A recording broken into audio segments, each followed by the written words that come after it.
So my name's Mahesh Vaidyanathan. I'm an anesthesiologist at Northwestern. I love doing that, and I get to do it as often as possible, but I spend the rest of my time trying to build technology to help us better care for our patients.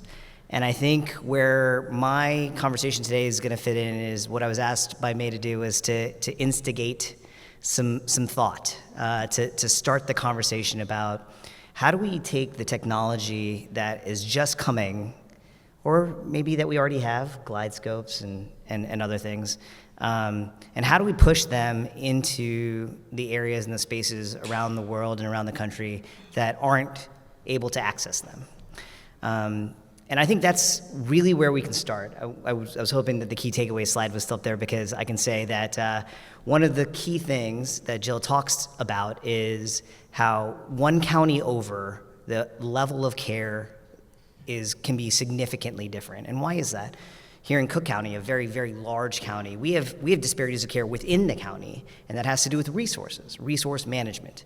And one of the things I like to talk about is how we can use our technology to expand, to be a force multiplier for those people in this room, to be able to support the care of our maternal population anywhere in the country. One of the things we've done, as an example, at Northwestern, is we've made every fetal monitor that's on a patient visible anywhere in the world. So if one of our obstetricians needs help from one of their colleagues, they don't have to worry about whether they can understand the scenario or the situation. They can say, hey, will you look in room 875 for the last hour and tell me if you think she really needs to go to the operating room or not? She doesn't have to wait for her colleague to figure out what's been going on. They don't need a lot of information. They just need to know what room. They can log in from their cell phone from wherever they are. They can give information to the rest of the team that's on the floor. They can talk directly to the OB residents. But that functionality is not something that needs to be limited to Northwestern. The first question I get asked when someone says, oh, well, you need to have your Philips monitors, and you need to have your OBIX, and you need to have your CareScape backend, you have to have GE, you need to have it set up just like you so that you can see that. And I told them, no, that's the beauty of the future. We can take data from anywhere, from anything, thanks to companies like the ones I just mentioned, who are changing the way that they present that data so that we can consume it and rapidly reproduce it. And I think that's the future. Right? I think that if I have a question that I need answered and I need May's feedback, I don't need her to be on the phone with me. I can provide data in real time. I can de-identify it, so she doesn't need to know who the patient is. But we can start to spread the knowledge and the care out of our silos, out of our spaces, and into those lower resource areas around the country. Another way that we are trying to do that, I want to give you a non-IT solution, is we worked with a company to start to develop ultrasound scanning using AI in the background to give diagnoses, to give predictions. We're trying to deploy this in a low and middle income country. We're going to publish this pretty soon. But what we were able to do is to take an ultrasound device, scan an abdomen. And by scan abdomen, I don't mean like Dr. Benayan, one of our cardiac specialists at Northwestern, who can give us so much information, very accurately take great pictures and teach our fellows. I'm talking about a nurse who's never scanned an abdomen before to do blind sweeps over the abdomen. They're not looking at the images. They don't care what they get. They're just following the directions of what they need to do. Now, we can get that out into the world. We can do that with cardiac. We can do that with other things. And let the intelligence in the background, let the software in the background do that analysis for us and give us findings. Things like, where's the placenta located?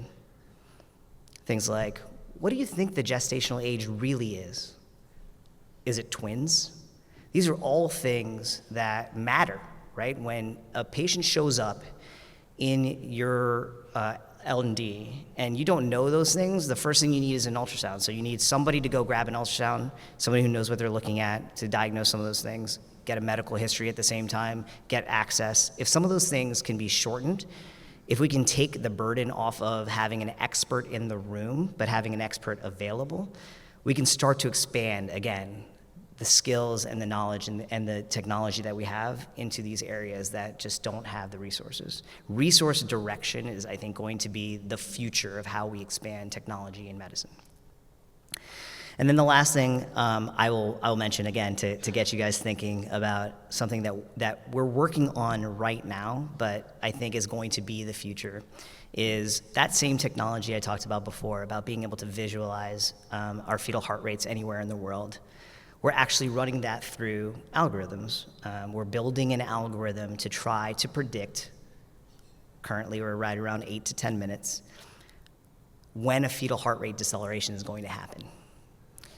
So if you can imagine, if your data is part of the larger conglomerate and you're able to have that information provided to you as a notification, if we can do that for every fetal heart rate monitor in the world, in the United States, in all of those limited areas that don't necessarily have access, and we can direct resources to rooms and to mothers that are going to need it before is recognized. If we can get attention to those rooms before it's too late and now we have to do C-sections instead of being able to resuscitate and prolong that labor, if we can start to modify how we practice and improve outcomes in those days, just based on better data, we'll be able to really start to move the needle on these disparities and these equity issues. The problem and the limitation, which I'll leave you with, is something I think is the reason why I didn't put slides up, because if I put slides up and I show you what our infrastructure looks like, or I show you what our monitors look like, or show you what our software looks like, the first response is always, that's Northwestern, of course. They probably have like a ton of money. They have like 25 engineers.